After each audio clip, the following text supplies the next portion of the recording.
Bienvenue sur Cam News 24, la première chaîne info en continu du Cameroun. À la une de l'actualité ce soir, le Conseil national de la communication a une nouvelle équipe dirigeante. Peter Esoka et Mboto Obunu, installés ce 10 décembre, ont la lourde mission de présider aux destinées du CNC. Entre mission et impact de cette institution pour la crédibilité et le professionnalisme dans la communication sociale au Cameroun, le code CNC a décrypté dans ce journal. Droits de l'homme, la communauté internationale célèbre l'édition 2015 de la protection des droits de l'homme et des libertés.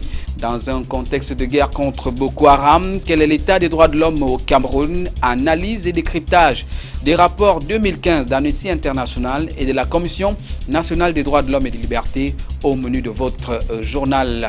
Et puis, transport urbain et interurbain, les syndicalistes font entendre leur ras-le-bol au bureau exécutif.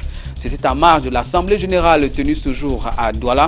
Face aux interpellations des membres, le président du bureau exécutif de regroupement des syndicats des transports a convié ses pairs à une réunion interne le 16 décembre prochain. Les détails de l'Assemblée de ce jeudi dans ce journal. Une fois de plus, bienvenue à l'édition grand format du journal de Cam News 24, ce jeudi 10 décembre de l'an de grâce 2015.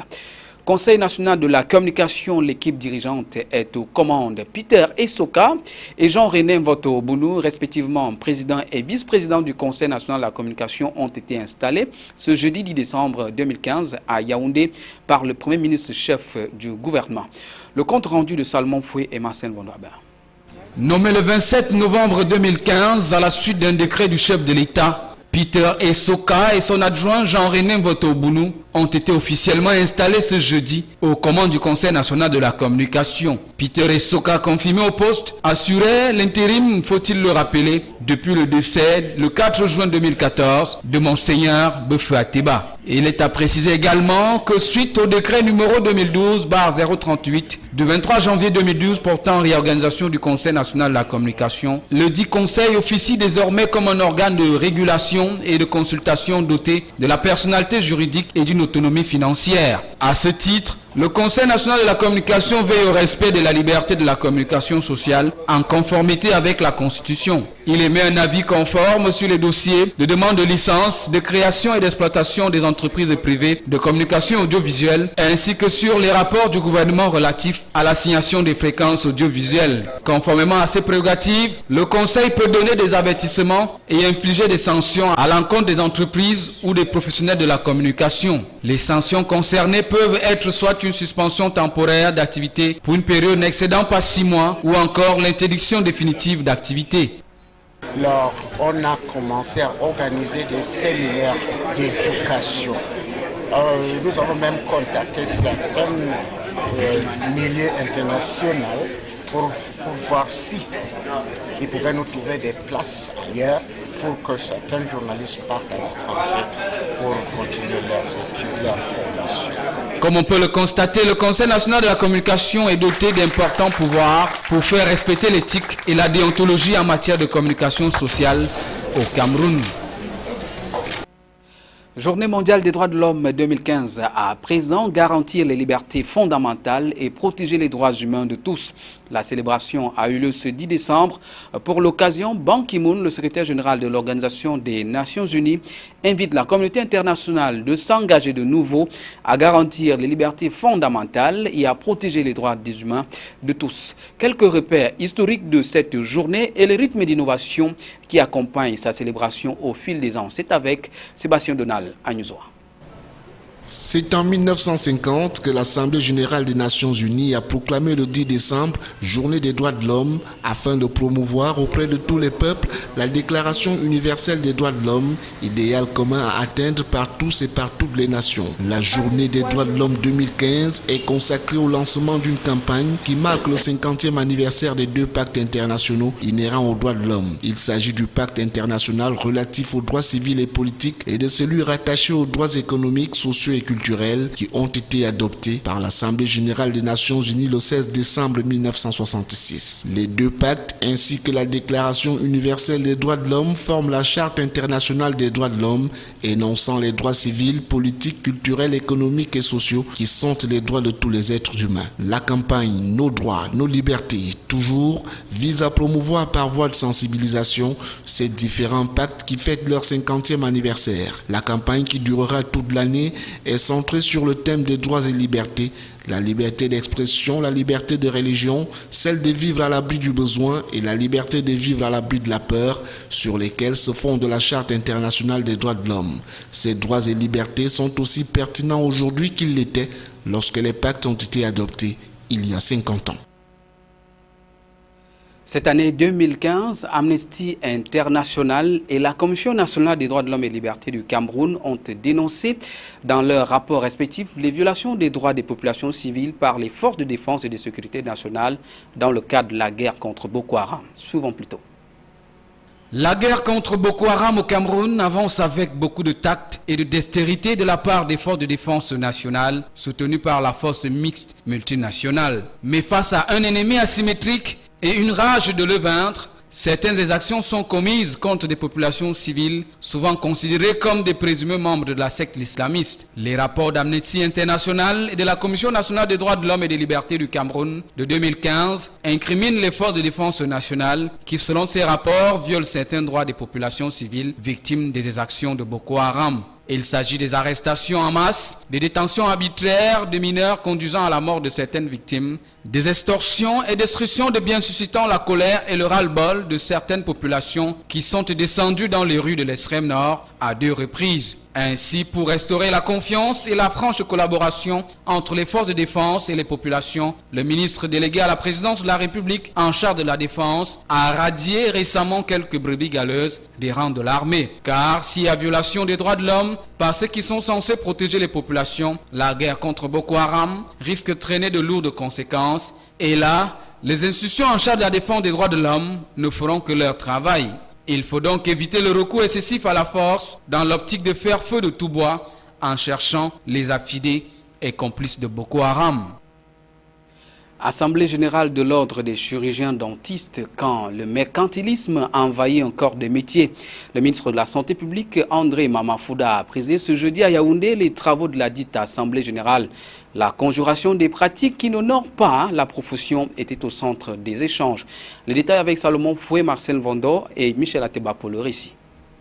Le non-respect des règles édictées par le code de déontologie, l'esprit mercantile chez certains chirurgiens dentistes véreux, la persistance des cabinets dentistes clandestins et la signature des contrats fictifs avec certaines maisons d'assurance de la place sont autant de griefs relevés par l'exécutif de l'Ordre national des chirurgiens dentistes du Cameroun. C'était au cours des travaux de l'Assemblée générale de ce corps de métier couplé à la prestation de serment d'une vingtaine de jeunes chirurgiens dentistes nouvellement inscrits à l'ordre. Le premier message, c'est d'exercer leur profession avec passion, amour et passion et surtout éthique. Parce que ce sont de belles et nobles professions. Le médecin, le chirurgien dentiste ne choisit pas ce métier pour être le milliardaire des milliardaires. Il choisit ce métier d'abord pour être au service de son patient. Et quand il est bien au service de son patient, avec dévouement et surtout éthique et respect de ce patient-là, il peut même devenir milliardaire des milliardaires. De l'avis de la tutelle, il est urgent que cessent ces pratiques qui n'honorent pas la profession. Le ministre de la Santé publique a par ailleurs prescrit un encadrement continu des aînés au bénéfice de plus jeunes qui embrassent la profession de chirurgien dentiste. Restons dans la santé, surtout dans l'environnement, hygiène et salubrité publique. La ville d'Abomban caracole en tête des villes les plus insalubres de la région du soleil levant à l'est. Mares d'eau et ordures ménagères jonchent les ruelles et carrefours de la ville. Les populations infestées par ces odeurs nauséabondes n'ont pas pu se retenir face à notre reporter Enes Ateba. Donnant la nous pour le récit. Ils sont pour la plupart élèves du primaire et c'est dans leur posture d'éclaireur de circonstances qu'ils dressent aux visiteurs l'état des lieux de la ville. Abomban est sale. Il faut que le maire prenne les gens pour arranger la ville d'Abomban parce que c'est sale. Le constat est alarmant et pour toucher du doigt la véracité de leurs déclarations, un tour suffit dans les quartiers et devant les bureaux administratifs pour se rendre à l'évidence des conditions déplorables dans lesquelles vivent les populations de cette localité. Au marché central de cette ville, les commerçants qui ont vu leurs boutiques consumées par les flammes il y a 3 ans n'ont pas été recasés. Et pour écouler leurs marchandises, ils ont pris d'assaut les abords de la route centrale, rendant de ce fait de la circulation impossible. Face à cette situation, le maire, qui selon certains propos tenus par les populations, brille par une indolence désespérante à trouver des solutions aux problèmes, tente de se défendre en déroulant le chronogramme des activités qu'il compte mener pour assainir la ville en cette période des fêtes de fin d'année. Je pense que avec l'avènement de la saison sèche, nous allons entreprendre une nouvelle initiative qui va consister à faire le ramassage d'ordures à domicile pour essayer de juguler ce problème d'incivisme. Ce qui fait à ce que chacun pourra garder ses ordures chez soi et chaque soir, chaque matin, selon un programme par quartier, les tricycles et la benne vont passer faire le ramassage d'ordures à domicile. Et si tous les maires du Cameroun attendaient la période des fêtes de fin d'année pour engager des travaux d'assainissement de l'espace urbain, l'on vivrait certainement pendant 300 jours dans un univers où l'insalubrité dicte sa loi. Vivement que l'exécutif communal d'ici pense à asseoir à long terme une politique d'hygiène et salubrité. Urgence donc, il faut sauver l'environnement dans la ville d'Abomban. Assemblée générale du regroupement des syndicats des transports urbains et interurbains, les travaux ont eu lieu ce 10 décembre 2015 à Douala. Il était question pour le bureau exécutif de faire le compte rendu des activités du regroupement et autres restructurations. Éric Tuché, José Ngonga. C'est par une minute de silence en hommage aux membres décédés entre-temps, aux valeureuses forces de défense et de sécurité ainsi qu'aux patriotes tombés au champ d'honneur que les travaux ont débuté. Après avoir passé en revue les différents courriers adressés aux autorités par le bureau exécutif pour des réclamations et autres propositions visant le bon fonctionnement du secteur des transports, des voix de contestation se sont levées dans la salle. Vous avez vu que humblement, je me suis levé pour demander pardon à mes camarades. Ils n'attendaient que ça. Il me repose d'avoir fait des correspondances très sensibles sans prendre leur avis. Mais vous qui avez écouté la lecture de ces correspondances, il n'y avait rien qui me favorisait personnellement. Tout allait dans le sens de marquer notre adhésion au dialogue social, ce dialogue social qui nous a apporté plus que quand nous faisions les bras de fer. Une situation qui a amené le président du regroupement des syndicats des transports urbains et interurbains de prendre la parole pour amener le calme et convoquer une rencontre interne le 16 décembre prochain. Vous savez, gérer beaucoup de monde, c'est pas facile. Et que vous voyez que tous les syndicats sont là. C'est un travail fort et la main dans la main. Il ressort des travaux que le regroupement des syndicats de transport urbain et interurbain réclame beaucoup d'argent à la communauté urbaine de Douala pour le paiement des primes relatives aux appuis apportés par les syndicats lors des différents contrôles mixtes organisés dans la ville de Douala. Je vous ai dit qu'en 2013, en 2 mois d'opération, sous le contrôle éclairé du délégué régional de la Société nationale du littoral, le divisionnaire Essogo Raymond, nous avons produit 95 millions dans les caisses de la communauté urbaine en raison de 2 sorties par semaine et parfois même pas de sortie du tout parce que les forces de police occupaient à autre chose. En 2014, dans la même configuration, nous avons produit 137 millions. Trouvez-vous normal qu'après un tel travail, on ne nous donne rien alors que nous faisons bouger nos équipes sur toute la ville? Ce n'est pas normal. Conseil national du tourisme en brève, le Premier ministre a présidé les assises de la 13e session ce jeudi. Et bien évidemment, l'immeuble Étoile abritant ses services à Yaoundé. Au sortir de cette session, le ministre d'État, ministre du Tourisme et des Loisirs, a précisé devant la presse l'importance de cette session. Écoutons Bello Bouba Maïgari au micro de Salmon Foué. Choisi pour constituer le menu de cette session du Conseil national du tourisme était extrêmement important parce que il ne suffit pas d'avoir des infrastructures hôtelières, des infrastructures de loisirs répondant aux normes standards internationaux. Mais il est extrêmement important d'avoir des personnels formés dans tous les métiers du tourisme, dans tous les métiers de loisirs. Vous savez, le sous-secteur tourisme et loisirs est l'un des plus grands employeurs dans notre pays, puisqu'il emploie des dizaines de milliers de Camerounais. Mais ces milliers de Camerounais doivent être bien formés dans tous les métiers, que ce soit les métiers de l'hôtellerie, de la restauration, de loisirs. Ce qui manque, parce que les visiteurs de notre pays attendent d'être bien reçus, non seulement par le sourire, mais aussi par la compétence dans l'accueil, dans l'organisation du séjour au Cameroun. Donc, au-delà de nos frontières, ce 10 décembre, en France, football, affaire de la sextape de Mathieu Valbuena, Karim Benzema n'est plus sélectionnable en équipe de France jusqu'à la fin de l'enquête sur cette affaire. Attentat en Suisse, alerte à Genève où au moins 4 personnes sont recherchées. Et puis en COP21, l'accord sur le climat reste à écrire à la veille de la clôture de la conférence. Le round-up de l'actualité internationale, c'est avec nos confrères de l'AFP. À 3 jours du second tour des régionales, les esprits s'échauffent.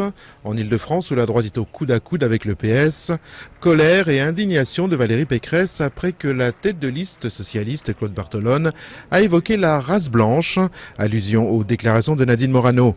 De son côté, Marine Le Pen a promis jeudi de pourrir la vie du gouvernement si elle est élue présidente de la région Nord-Pas-de-Calais-Picardie, affirmant qu'elle porterait plainte contre l'État sur la situation de Calais et des migrants. Fin de la partie en équipe de France pour Karim Benzema.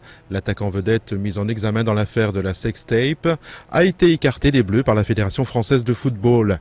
Le joueur n'est plus sélectionnable tant que sa situation judiciaire n'évolue pas, a précisé Noël Le Graët, le président de l'instance. Genève en état d'alerte. 4 personnes liées à la mouvance djihadiste sont activement recherchées par les autorités suisses. La ville abrite le siège européen des Nations Unies. Une surveillance renforcée a été mise en place autour des sites sensibles. Une longue journée après une longue nuit, les négociations se poursuivent pour parvenir vendredi à un pacte universel contre le réchauffement climatique. Nous essayons de passer à l'accord final, a précisé Laurent Fabius, alors que François Hollande a indiqué qu'il y avait encore des difficultés, notamment sur les financements. Un nouveau texte doit être présenté aujourd'hui. Fin de ce journal, le monde bouge, l'actualité aussi, mais l'information continue sur CamNews24 et sur le site www.camnews24.com. Au nom de toutes nos équipes rédactionnelles et techniques, merci de votre aimable attention. Mesdames, Messieurs, bien bonsoir.